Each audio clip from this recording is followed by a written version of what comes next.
Welcome to a victory episode of First and 10 with Rams football coach Joe Prud'homme. I'm Jimmy the St. Christopher. Rams, for the first time, in their history of the last 5 years since they brought football back, won their opening game. Farrington on Saturday, beaten ACU 35-28. Remember, they had beaten ACU last year in the second and basically the last game they played last season. They beat them out in Arizona. Coach, we sat here a week ago and you were saying a lot of things had to go right, and you said it'd be a better game than what you thought. So basically everything but one or two things that you said would happen, and your feelings and your thoughts on the big win. Yeah, I mean, we really felt going into the game, as long as we took care of the turnover battle, the explosive plays, and the field position, that was our focus the whole night. As long as we took care of that and won those three areas, I felt really good about it. Our offense did not turn the ball over. We caused 5. Field position was really good with our kicking game. Explosive plays, they had a couple big ones. We had a few big ones. That was kind of a push between the two. But I thought we played well. It was really complementary football. The defense and offense, the way they worked together, and the special teams, really pinning them and putting them in poor field position. You know, all those things worked to our advantage, and we just had to keep grinding and never give up and just believe we were going to win, and our guys did that. Was that the best win yet? I mean, last year, as we said, you beat them out there and spoiled their new stadium homecoming, but how does that rank on wins for you? It's one of the top 2, probably, for sure. You know, last year there and probably this one here. I'd say those are probably the top 2 wins at this point, and you know, hopefully there's many more to come. I mean, if we continue to buy in and our guys continue to mature and grow and focus on the 3 areas, and we have great practices, I think we can play with anybody. In that first half, Brendan Snow and I were already picking our defensive players of the game. We still have the second half to go, but I mean, a whole list of guys with the 5 turnovers. Tank Connor had a couple of picks. Adrian Johnson, 7 tackles, 5 for losses, 4 sacks. Kobe Adams, 7 tackles, 3 TFLs. Elijah Hall, 7 tackles, a big pick. Damian Francis, a big pick. So do you pick like defensive and offensive players of the game? Yes, and actually it wasn't Damian that got it. It was Elijah Hall. Elijah Hall. So it was Elijah Hall. It was not Damian. That was a mistake. But no, we picked Adrian Johnson and Tank as our 2 taekwondo, were our co-defensive players of the week. I thought their efforts were outstanding. I mean, the whole defense, I thought, played really well. You know, you give up the one big play, and then you, in the middle on the run, you take away those 2 plays. That's a great night's work or a great day's work for them. And Clint Epperson had a big game on the ground as far as running. And Nick David West, I didn't see him in the scrimmage. I'm going, where is he coming from? I like him. And Epperson, too, rushed for over 100 yards. So did you think that the line is bigger, stronger, and faster? How much have they improved? They're not really bigger. They're just they're more physical, and it's a different style of play, so it accentuates what they do well. You know, when you start to run the ball like we're running it, and you put in the play action, and they don't have as much stress on them as far as pass protection, where they have to pass protect so many times, it kind of equals things out for them and gives them a little bit of an advantage in to be able to look like they're a little bigger, but they're really not. They're executing better. They're growing up and maturing, and the game that we're playing and the style of play, it really kind of complements what they bring to the table. The Rams had a good day from the receivers as well. Of course, Brandon Rolfe and Collier Ricks. But what about number 0, Mr. Charlie Timmons? He's a tight end, but he looks like a wide receiver. Right. He is. He's special.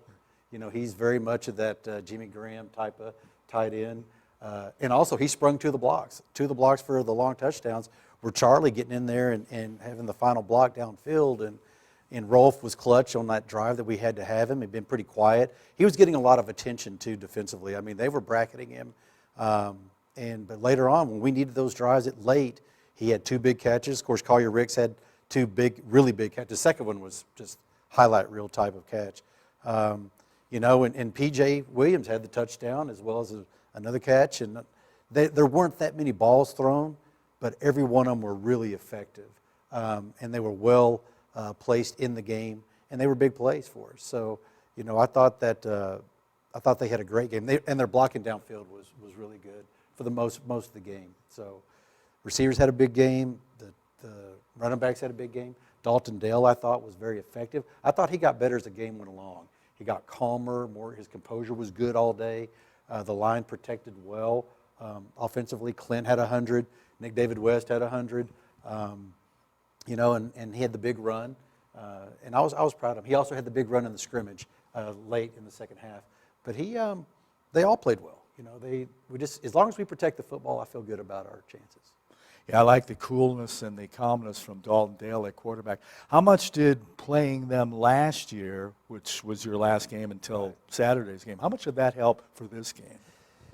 I think it helped. I wouldn't say a whole lot, but it did help. I mean, we were familiar with them. It was the last opponent that we had played, so we had some carryover from last year, as far as familiarity, what we wanted to do, what we felt would work well, what we felt we needed to throw out. All those things did factor in, and I would say it was helpful. It was helpful, but our kids executed the game plan like we asked them to, and good things happen when they do that. And speaking of domination, the spec teams were, they're the botched snap on the extra point and a couple missed field goals, but they were covering and hitting pretty good too. Oh yeah, our coverage units were really, really good the other night, and they have been, so far through camp and through the scrimmage, and the botched snaps that's what we're working on. We've been working on it, but John Nelson's coming out there to snap after he's been on a 6, 7, 8 play drive. His hands are completely saturated. We didn't get the ball switch out like we wanted to. We didn't get a towel on his hands. Those all sound like excuses, but when it's 100 and whatever on the turf, there's no telling how hot it was on that turf. It's going to be tough. The ball becomes real slick. We weren't able to execute the way we wanted to, but I expect that to be, we'll fix it. Every game we look at, and we look at it from a game mechanics, look at it as an entire staff. What can we fix? How do we need to fix it? And there's a lot of crossover of the staffs helping each other. So that's really, really good. And, we all agreed we got to fix that. Francisco's a really good kicker. There's no question he's a good kicker. It's just that he had some tough spots to deal with. Having to get up there and rush the ball and then, reset, that hurts timing. But I fully expect him to bounce back and that whole operation unit to bounce back.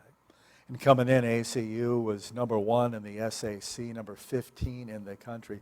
Did you sense any arrogance or overconfidence from them? Maybe they're thinking, well, they beat us last year, but they ain't going to beat us again. Yeah, there was a little bit of that.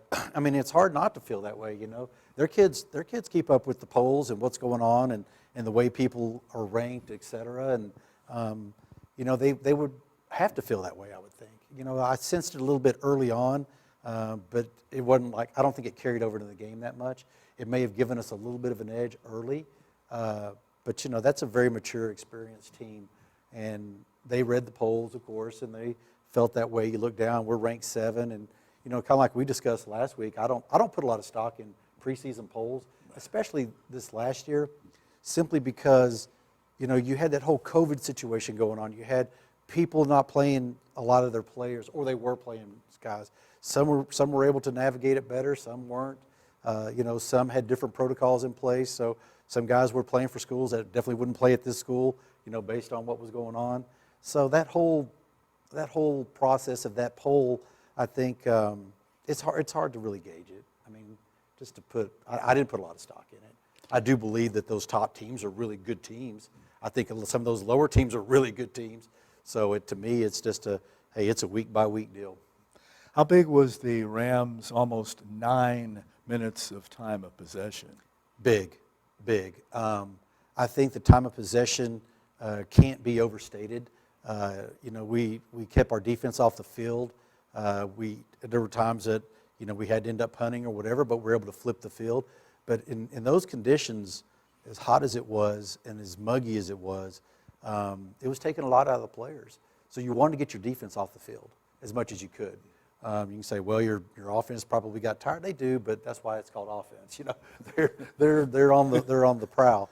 But yeah, I think the time of possession, and that was the fourth area we want to win. I don't talk about it a lot, but that's something that if you can put that in on top of the other 3, you got a great chance to be successful. And you talked about the botched extra point and the field goals. You guys are working on that. And then the penalties. Was it chippier than normal, do you think? Not really. I didn't see any chippiness. You know, it was good, hard, aggressive football. Some of the penalties, you go back and look at it. I mean, the unsportsmanlike conduct on the one breakup, he was celebrating with his teammate, and then the kid walked between him, and then he said he was taunting him because he was facing the kid. Well, the kid, he wasn't facing him originally. And he was talking to his teammate, not the other. But that's a rule of emphasis, and that's just something we have to adjust to. But as far as, I didn't see any ticky-tack fouls. You know, it's just, it was a good, hard, physical football game. You know, 6 penalties for one and 4 for the other. That's not a bad night. I mean, there's a whole lot of other games you look at, and there's 12 penalties and 10 and 8 and 15 and whatever. But 6 and 4, you know, that's a pretty good night's work. And then you had a 13-7 lead at halftime. Quinn had that big run where basically he could have driven 3 trucks through that hole. Yeah. But you held them down then in the rest of the first half. And the start of the second half, they had that 97-yard pass to Cole, who you'd shut down. I think he had 1 catch for 7 yards in that first half. When Cole scored on that big play, we were going, uh-oh, here we go again. Here comes their offense. Right. Yeah, that was a concern for us. I mean, we had a blown coverage. We're supposed to have outside leverage and, you know, funnel them to safety. We didn't. Fell asleep a little bit. And you can't sleep on Cole. You just cannot sleep on Cole. That is a dynamic football player, you know, one of the best in the conference, one of the best offensive players in the conference for sure.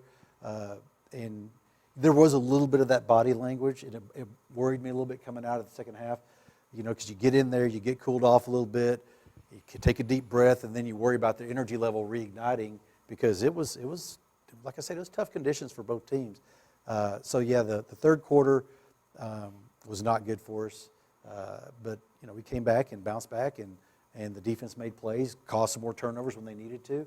And those turnovers they weren't just giveaways. I mean, they were takeaways for the most part. So we righted a wrong, you know, had the big ball. And then Darius Van Dyke's the one that blew the coverage, but he's the one that caused the fumble that ended up leading to the game-winning drive. So, you know, you take your good with your bad and your bad with your good and hope it all washes out right. Yeah, we noticed a couple other players, too, that were kind of getting scorched or burned on some of those big earlier plays. But they, like you said, they bounced back and then ended up making bigger plays in the third and fourth quarter. And that's what you're looking for. You're looking for resilience. You're looking for guys that really are going to play through it and not dwell on it. And, you know, Darius did and a few of the others did. And, you know, on the big run up the middle, we had a blitz call and it wasn't executed correctly. So 2 guys went the wrong place and it just opened, and that can happen occasionally. Hopefully not again, but it's, you know, we corrected it. But you're looking for guys that are going to make plays and not dwell on, you know, the past miscues. Now, after the home opener is in the books, on the road for 2 weeks, starting with Panhandle State in Goodwell, Oklahoma on Saturday. Boy, they gave Langston a pretty tough game, 10 to 7. Mm-hmm.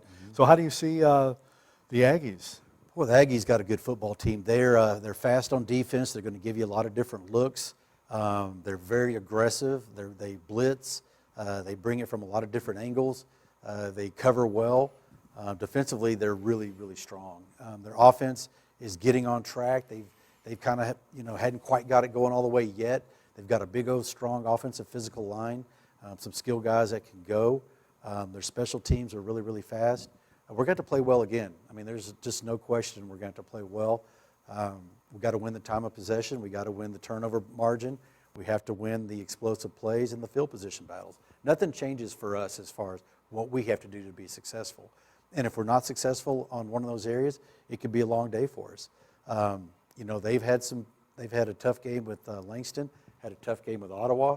Against Ottawa, they turned the ball over, and they had kind of a rough game. But they made marked improvement from week 1 to week 2.